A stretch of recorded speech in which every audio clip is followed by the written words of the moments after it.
Potty training your Great Dane is incredibly important. So if you're not sure how to do that, well, today's the video for you.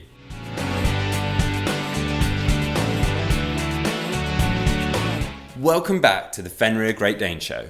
My name's Joe and I'm a certified canine leader here at FenrirCanineLeaders.com. We are dedicated to helping you learn everything you could possibly want to know about the Great Dane, and then how to become a high-level canine leader so you can raise your very own. So if you're new here, don't forget to subscribe and turn on that notification bell so you never miss a future upload. Now, the Great Dane is a very big dog, so it can often produce very big, well, you know. So today we're going to be learning all about how to potty train your Great Dane. We're going to be tuning into a webinar that CEO and founder of FenrirCanineLeaders.com has recorded all about potty training your dog. So over to Will. So then guys, welcome back to this quick fire webinar about potty training. Now, potty training is one of those things that obviously every single dog owner, especially if you're starting with a young puppy, absolutely has to go through.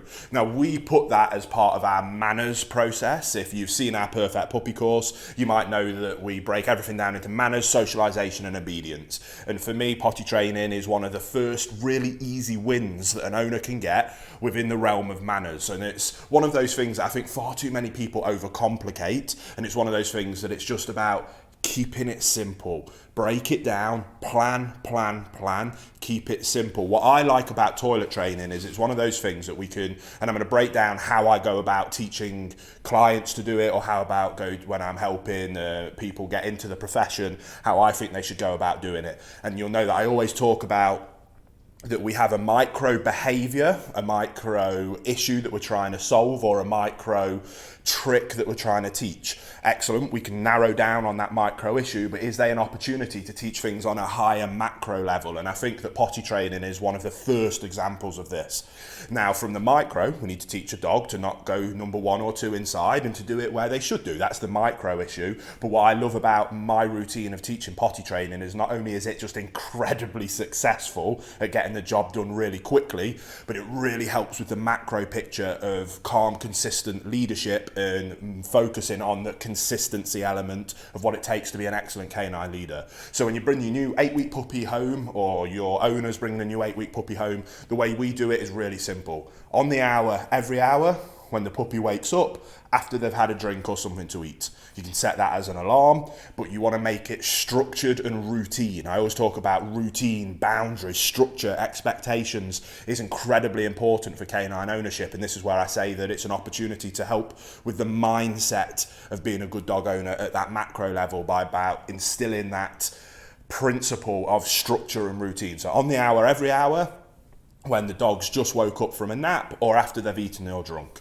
take them out to their designated place. When they go number 1 or number 2, praise, positive reinforcement. It really is simple. If you do that every single time, you will make sure that your dog never has an accident in the house. They will very, very quickly learn where they're supposed to go, and that it's one of the world's most incredible things when they do that. That is how so many of the owners that follow our programs are able to raise a puppy with having 0 potty incidents in the home. But it's just about discipline, routine and structure, but keep it simple. Hey guys, very quickly, I just wanted to ask, are you following us over on Instagram? If you're not, there's 2 accounts I would love for you to check out. The first one is our brand account at Fenrir Canine Leaders, where you can see more about our industry leading products that we create. If you're interested in following me personally, that's at I am Will Atherton, where you can see behind the scenes of me working with some of the most extreme behavior cases in the world and what it takes to run these kind of YouTube channels. And maybe if you just want to be able to come over and chat with me, that's the place for you. So there'll be links down in the description box for both of our Instagram pages. I'd love for you to come and check them out, and hopefully we'll chat over there.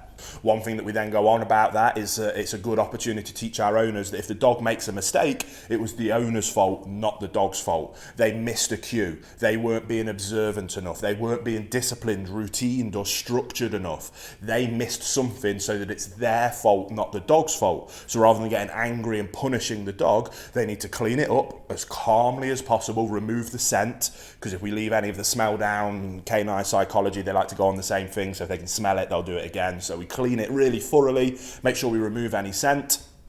And then we go back to basics: regiment, discipline, routine. Then as the dog gets older, you don't have to go on the hour, you can go on every other hour. And as you start to learn the dog's habits and routines, and you're feeding them at the same time every time, and you're not leaving the food down, which you should never do anyway, the dog will start to have a routine in terms of when they go number one and when they go number two. And you can start planning and structuring around that routine, which builds structure, builds routine, builds high expectations, builds leadership and relationship with your dog, and sets you and the dog up for extremely high levels of success on that macro level. That's the most important part, by focusing in and teaching some skills on the micro level that is potty training. So again, it isn't rocket science, guys. Keep it simple, but stay calm. If there's any accidents, it's your fault, not the dog. So step back, readdress, and then put a better plan in place so that that accident doesn't happen again. Set them up for success, and then highly praise and reinforce that success. And you, with your puppy, or your clients and their puppies, will have their mind blown about how incredibly easy it was to potty train their dog. Something that